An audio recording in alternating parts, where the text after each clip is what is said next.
Hi guys, welcome back to study spoken English में आपका स्वागत है। मैं हूँ राकेश भगत सर और आप पढ़ेंगे पैसिव। पैसिव में फ्यूचर इंडेफिनिट टेंस पर हम पैसिव पढ़ेंगे। पैसिव बनाते समय हमें देखना है सब्जेक्ट को ऑब्जेक्ट में बदलना है, ऑब्जेक्ट को सब्जेक्ट में बदलना है और यूज करना है क्या, बाय। कब यूज करना है? बिफोर सब्जेक्ट यानी सब्जेक्ट के पहले। और verb must be in past participle form. जो वर्ब होता है वो पास्ट पार्टिसिपल फॉर्म में होता है। अगर हम ऐसा बोलते हैं कि गो वेंट गॉन तो गॉन होता है। अगर प्ले प्लेड प्लेड बोलते हैं तो प्लेड होता है। यानी इस तरह से हमें तीसरा फॉर्म रखना होता है जिसको पास्ट पार्टिसिपल बोलते हैं। अब आइए चेंज करके देखते हैं। अब इसमें ध्यान क्या देना है? Subject, helping verb, main verb, object, ये सब हमने एक एक पार्ट निकाल लिया कि पहले सब्जेक्ट है, फिर हेल्पिंग वर्ब है, फिर प्ले मेन वर्ब है, उसके बाद से ऑब्जेक्ट है। अब हमें पहला रूल क्या बताता है कि ऑब्जेक्ट को पहले रखें। तो ऑब्जेक्ट हमारा है फुटबॉल, तो हमने क्या किया? फुटबॉल को पहले रखा। फुटबॉल, फुटबॉल के बाद फुटबॉल के हिसाब से ऑक्सिलरी वर्ब को रखा विल, और एक बी हमें ऐड करना पड़ेगा, will be. A football will be. अब इसके बाद हमें क्या करना है कि वर्ब का पास्ट पार्टिसिपल फॉर्म रखना है। यानी प्ले है तो यहां हो जाएगा प्लेड।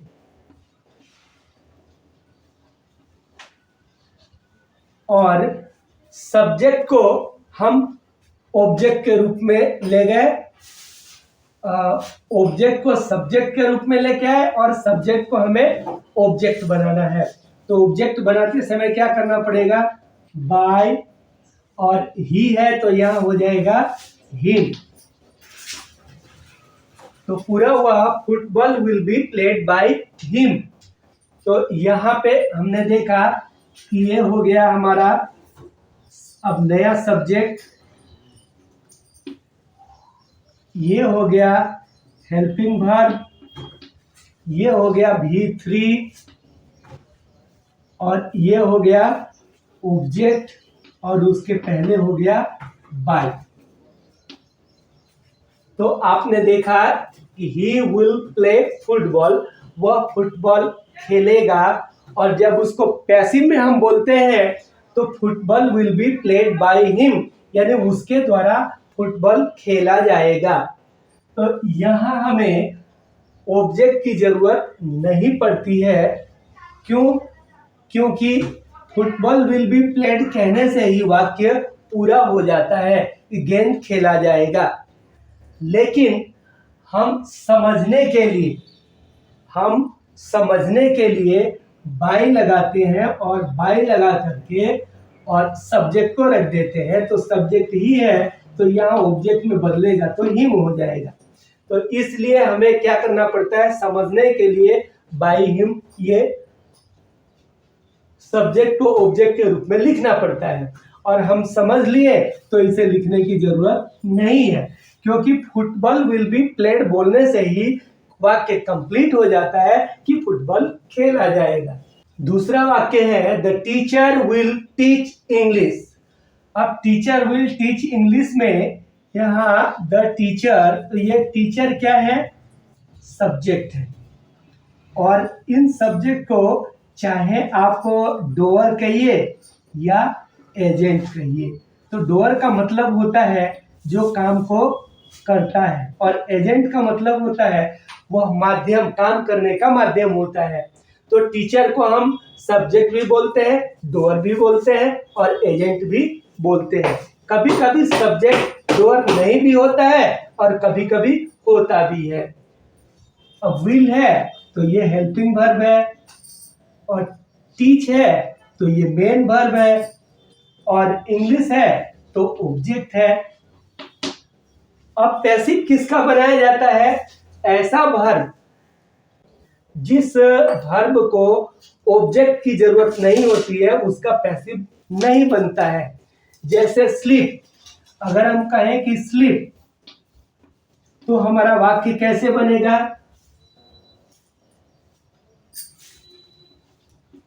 She will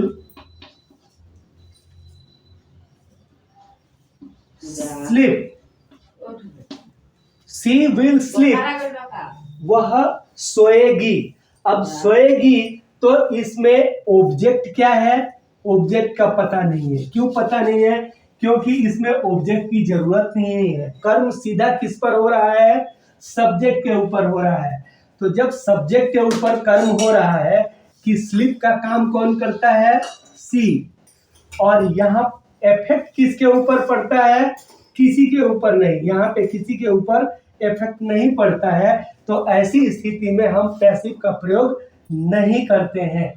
तो जिन जिन वर्ब में ऑब्जेक्ट नहीं आता है, यानी जो वर्ब ऑब्जेक्ट नहीं लेते हैं, ऐसे वर्ब का हम पैसिव नहीं बनाते हैं। जैसे सी विल स्लीप, वह सोएगी, तो सोएगी इसमें इफेक्ट किसके ऊपर पड़ता है? किसी के ऊपर नहीं पड़ता है। तो ऐसे वर्ब जिसमें कर्म लेने की जरूरत नहीं पड़ती हो, या ऐसा वर्ब जिसमें कर्म नहीं आता हो, तो ऐसे वर्ब का हम पैसिव नहीं बना पाते हैं। क्योंकि पैसिव उसी का होता है जिसमें ऑब्जेक्ट होता है। अगर ऑब्जेक्ट नहीं है तो पैसिव नहीं है। अब सवाल ये आता है कि ऑब्जेक्ट कौन कौन से वर्ब नहीं लेते हैं? तो जो वर्ब इंट्रांजिटिव होते हैं वे ऑब्जेक्ट नहीं लेते हैं। अर्थात अगर वर्ब इंट्रांजिटिव है तो समझिए कि यहाँ पैसिव नहीं बनेगा। और पैसिव बनेगा कहाँ? जहाँ वर्ब ट्रांजिटिव हो। अर्थात जब कर्ता कर्म को करता है तो उस कर्म का प्रभाव किसी न किसी के ऊपर पड़ना चाहिए। अगर वर्ब का प्रभाव कर्ता तक ही सीमित हो तो ऐसे वर्ब को हम इंट्रांजिटिव वर्ब कहते हैं। और इंट्रांजिटिव वर्ब कभी ऑब्जेक्ट नहीं लेते और इसलिए इंट्रांजिटिव वर्ब का पैसिव नहीं होता है। तो हमें क्या समझना है कि पैसिव कैसे बनाना है? तो अब आइए समझते हैं। हमें क्या करना है? पहला है कि ऑब्जेक्ट को सब्जेक्ट में बदलिए। तो सब्जेक्ट में क्या हो जाएगा? इंग्लिश। इंग्लिश सब्जेक्ट हो गया। और सब्जेक्ट के अनुसार हमें विल या शैल का प्रयोग करना है। तो यहाँ विल हो जाएगा और बी लग जाएगा। English will be. अब यहाँ वर्ब लाना है तो वर्ब क्या होगा? टीच का हो जाएगा taught, TAUGHT, taught. English will be taught. अब टॉट के बाद में हमें क्या करना है कि सब्जेक्ट को ऑब्जेक्ट के रूप में ले जाना है। तो जब हम उसे ऑब्जेक्ट फॉर्म में ले जाएंगे तो यहाँ पे एक बाय का इस्तेमाल करेंगे। By the teacher, by the teacher.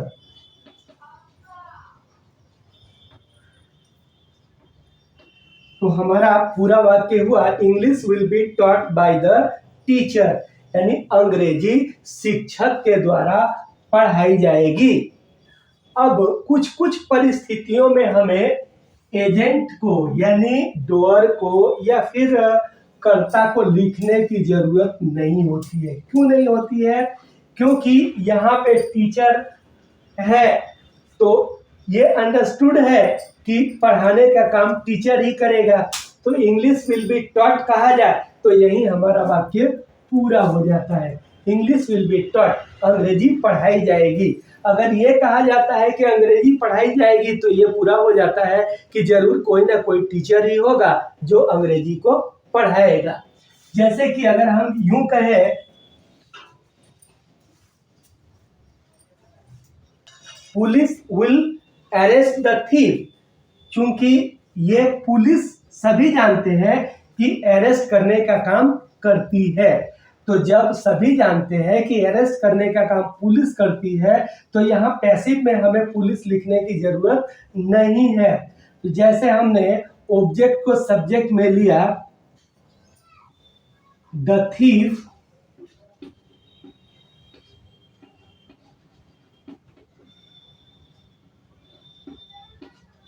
will be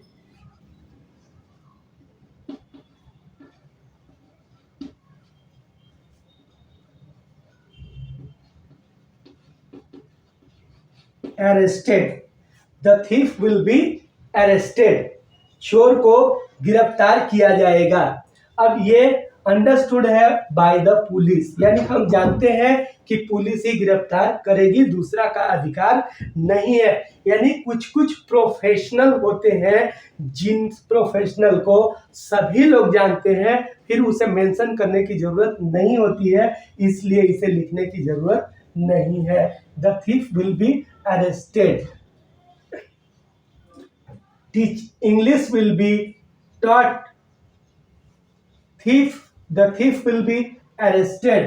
इसी तरह से पैसिव में हम कुछ वाक्यों का अनुवाद करना सीखते हैं। जैसे बच्चे पढ़ाए जाएंगे, तो बच्चे पढ़ाए जाएंगे का क्या होगा? बच्चे का होता है चिल्ड्रन, तो चिल्ड्रन। अब हमने देखा पैसिव चेंज करते समय कि विल बी का प्रयोग होता है, तो चिल्ड्रन विल बी। अब पढ़ाए जाएंगे, तो पढ़ाए जाने का क्या होता है? टीच, और टीच का थर्ड फॉर्म होता है टॉट। तो यहां हो गया चिल्ड्रन विल बी टॉट, बच्चे पढ़ाए जाएंगे। चोरों को गिरफ्तार किया जाएगा, तो चोरों के लिए क्या होता है? चोरों के लिए होता है थीफ, और थीफ चूंकि बहुत सारे हैं तो इसलिए इसमें हम थीव्स का प्रयोग करेंगे। थीव्स। अब यहाँ पे आएगा will be, thieves will be, और गिरफ्तार करने का होता है अरेस्ट, और अरेस्ट चूंकि फर्स्ट फॉर्म है, हमें क्या करना पड़ेगा? थर्ड फॉर्म का इस्तेमाल करना पड़ेगा। तो अरेस्ट, अरेस्टेड, तो यहाँ हो जाएगा arrested. Thieves will be arrested, चोरों को गिरफ्तार किया जाएगा। पत्र लिखे जाएंगे, पत्र लिखे जाएंगे का क्या होता है? पत्र का होता है लेटर, तो लेटर। अब क्या है? लिखे जाएंगे, यानी कोई ना कोई तो लिखेगा, तो letter will be written. Write wrote written. Letter will be written, पत्र लिखे जाएंगे। समाचार पढ़े जाएंगे, यानी न्यूज़पेपर आता है तो कोई ना कोई पढ़ेगा, तो समाचार पढ़े जाएंगे। तो समाचार के लिए क्या होता है? न्यूज़। और एक जनरल नॉलेज की बात है कि न्यूज़ का मतलब होता है north east west south. North east west south, यह एक जनरल नॉलेज है कि न्यूज़ को हम चारों दिशाओं के पहले लेटर को लिख करके बनाते हैं, अर्थात नॉर्थ ईस्ट वेस्ट साउथ, ये चारों दिशाओं से समाचार आते हैं, इसलिए इसे अंग्रेजी में न्यूज़ कहते हैं। तो समाचार पढ़े जाएंगे, न्यूज़ विल बी रेड। अब हम लिखते हैं रीड, लेकिन पढ़ते हैं रेड, इसलिए कि रीड तीनों फॉर्म में रीड ही होता है, लेकिन उच्चारण रीड, रेड ऐसा होता है। फसल काटी जाएगी, फसल का होता है क्रॉप्स। Crops will be. अब रिप मतलब होता है काटना, तो यहाँ पे रिप्ड हो जाएगा। क्रॉप्स विल बी रिप्ड मतलब फसल काटना। संदेश भेजे जाएंगे, संदेश के लिए क्या होता है? मैसेज मतलब होता है संदेश, आजकल मोबाइलों में मैसेज बॉक्स होता है, लोग वहां से संदेश भेजते हैं। तो मैसेज, अब मैसेज ऑक्सिलरी वर्ब आएगा विल बी, और भेजना का होता है सेंड। तो सेंड का थर्ड फॉर्म होता है सेंड। तो मैसेज विल बी सेंड, संदेश भेजे जाएंगे। निमंत्रण पत्र भेजे जाएंगे। तो निमंत्रण पत्र का क्या होता है? Invitation, invitation letter, invitation letter, निमंत्रण पत्र। अब उसके लिए क्या होगा? उसके बाद विल बी, और एक यहाँ आ जाएगा सेंड का third form sent. Invitation letter will be sent, निमंत्रण पत्र भेजे जाएंगे। तो इस तरह से आप आसानी से वॉइस बना सकते हैं और ट्रांसलेशन भी कर सकते हैं। और आप चाहें तो इसका 4 फॉर्म भी बना सकते हैं। तो एक बार थोड़ी सी प्रैक्टिस कर लेते हैं कि इसके 4 फॉर्म कैसे बनाए जाएंगे। आपने देखा कि एक का 6 लिखा जा चुका है, बच्चे पढ़ाए जाएंगे, बच्चे नहीं पढ़ाए जाएंगे। क्या बच्चे पढ़ाए जाएंगे? क्या बच्चे नहीं पढ़ाए जाएंगे? क्यों बच्चे पढ़ाए जाएंगे? क्यों बच्चे नहीं पढ़ाए जाएंगे? तो इसका ट्रांसलेशन हम बनाते हैं।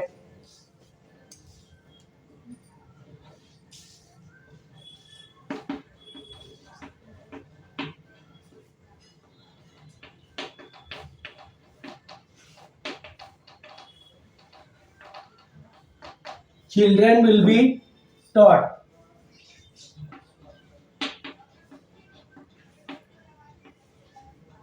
Children will not be taught. क्या बच्चे पढ़ाए जाएंगे? Will children be taught?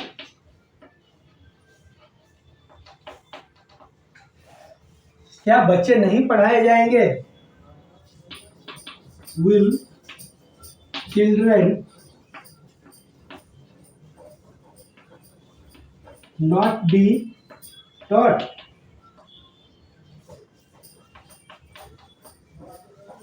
बच्चे, क्यों बच्चे पढ़ाए जाएंगे? Why will children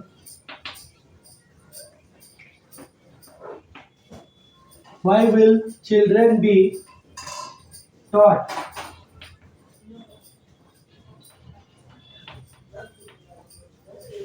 बच्चे, क्यों बच्चे नहीं पढ़ाए जाएंगे? Why will children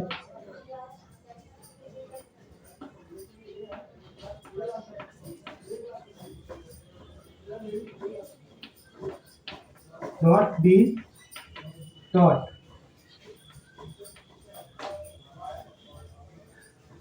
Children will be taught, बच्चे पढ़ाए जाएंगे। Children will not be taught, बच्चे नहीं पढ़ाए जाएंगे।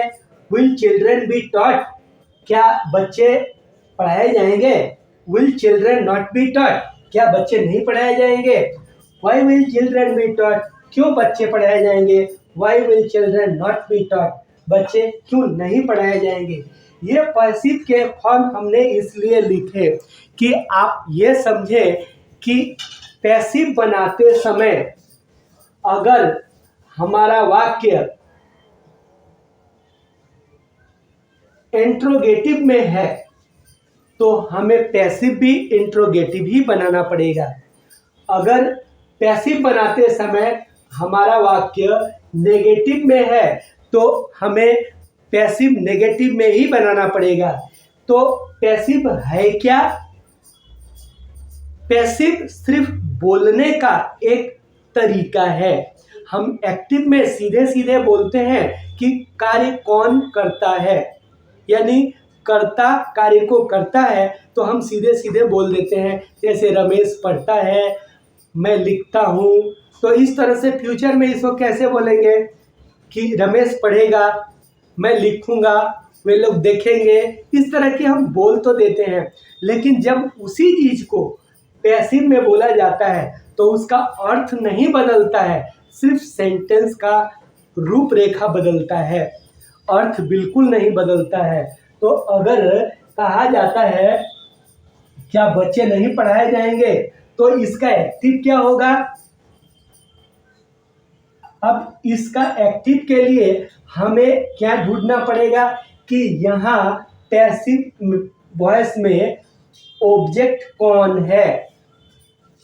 तो children will children not be taught, हम इसे ले लेते हैं और इसका बना देते हैं पैसिव। तो एक क्लैरिटी मिल जाएगी कि हम कैसे बनाते हैं। Will children not be taught, will children not be taught पे हम आते हैं तो हमें क्या ढूंढना होगा? ऑब्जेक्ट, क्योंकि ऑब्जेक्ट को हमें सब्जेक्ट बनाना है। तो यहाँ पे ऑब्जेक्ट तो है ही नहीं, तो जब ऑब्जेक्ट नहीं है तो हम क्या करेंगे? हमें अंडरस्टूड करना पड़ेगा, समझ लेना पड़ेगा। क्यों कि हमने ये बताया था कि चोरों को गिरफ्तार किया जाएगा तो कौन करेगा? पुलिस करेगी। बच्चों को पढ़ाया जाएगा या इंग्लिश पढ़ाया जाएगा तो कौन पढ़ाएगा? टीचर। तो इस तरह से जो प्रोफेशनल होते हैं उनको हमें समझ लेना पड़ता है और बाहर से एक ऐसा ऑब्जेक्ट लेना पड़ता है जो सब्जेक्ट का काम करे और वाक्य का मीनिंग में कोई भी परिवर्तन या बदलाव नहीं हो। Will the teacher not teach to the children, क्या शिक्षक बच्चों को नहीं पढ़ाएंगे? क्या टीचर बच्चों को नहीं पढ़ाएंगे? Will the teacher not teach to the children. तो इस तरह से हमारा पैसिव बनता है। तो क्या होता है कि हमें बाहर से एक डोअर को लेना पड़ता है, यानी ऑब्जेक्ट को लेना पड़ता है, और ऐसा ऑब्जेक्ट लेना पड़ता है जिसमें मीनिंग चेंज ना हो। Will the teacher not teach to the children, क्या शिक्षक बच्चों को नहीं पढ़ाएंगे? तो इस तरह से वाक्य में अर्थ बदलना नहीं चाहिए और हमारा वाक्य सही होते हुए सही वाक्य का सेंस मेंटेन करते हुए बनना चाहिए। तो will the teacher not teach to the children. तो इस तरह से क्या होता है कि हम एक्टिव से पैसिव और पैसिव से एक्टिव बनाते हैं। कुछ कुछ परिस्थितियों में टू का भी प्रयोग करते हैं, कुछ कुछ परिस्थितियों में एट का भी प्रयोग करते हैं, लेकिन साधारणतः हमें बाई का प्रयोग करना होता है। तो अब ऑब्जेक्ट प्लस विल या शैल प्लस बी और प्लस वर्ब का third form plus by plus subject. तो जैसे हमने लिखा था बच्चे पढ़ाए जाएंगे, बॉयज विल बी टॉट, तो हमारा यहीं तक वाक्य पूरा हो जाता है। लेकिन विशेष परिस्थिति में या जानकारी देने के लिए हमें बाई बोल करके सब्जेक्ट लिखना होता है। तो आप इस स्ट्रक्चर के माध्यम से ट्रांसलेशन आसानी से बना सकते हैं। देखिए यहाँ पे एक वाक्य लेते हैं, she will speak English, she will speak English. अब यहाँ पे सी सब्जेक्ट है, विल हेल्पिंग वर्ब है, स्पीक मेन वर्ब है और इंग्लिश ऑब्जेक्ट है। तो हमें क्या करना होगा? स्ट्रक्चर के हिसाब से पहले ऑब्जेक्ट को रखना होगा। तो हमने पहले ऑब्जेक्ट लिखा, क्या लिखा? ऑब्जेक्ट। तो ऑब्जेक्ट हमारा क्या है? इंग्लिश। तो हम यहाँ लिखेंगे इंग्लिश। तो हमने ऑब्जेक्ट को रख दिया इंग्लिश। अब आया विल या शैल प्लस बी, तो इंग्लिश के हिसाब से यहाँ पे विल आएगा, तो विल और बी आएगा, तो इंग्लिश विल बी। तो हमारा ऑब्जेक्ट हो गया, विल बी हो गया। अब वर्ब आएगा थर्ड, तो यहाँ क्या है? स्पीक। स्पीक क्या क्या हो जाएगा? Spoken. English will be spoken. और किसके द्वारा, शी, तो क्या हो जाएगा, bye her. English will be spoken by हर, अंग्रेजी उसके द्वारा बोली जाएगी। तो इस तरह से आपने देखा कि हमारा ये मेंटेन हो गया, ये ऑब्जेक्ट हो गया, विल या शैल बी ये मेंटेन हो गया, वर्ब का 3 स्पीक स्पोक स्पोकन मेंटेन हो गया, और बाय लिख करके यहाँ सब्जेक्ट मेंटेन हो गया। तो इस तरह से इस फार्मूले के आधार पे या इस स्ट्रक्चर के आधार पे हम पैसिव भी बदल सकते हैं और हम अपने ट्रांसलेशन को भी बना सकते हैं। तो अगर वीडियो आपको पसंद आती हो या अगर वीडियो आपको पसंद आती हो तो वीडियो को लाइक करें, सब्सक्राइब करें, अपने दोस्तों में शेयर करें और उन्हें भी बताएं कि पैसिव वॉइस कैसे चेंज होता है। फिर मिलते हैं अगले वीडियो में, तब तक के लिए बाय बाय।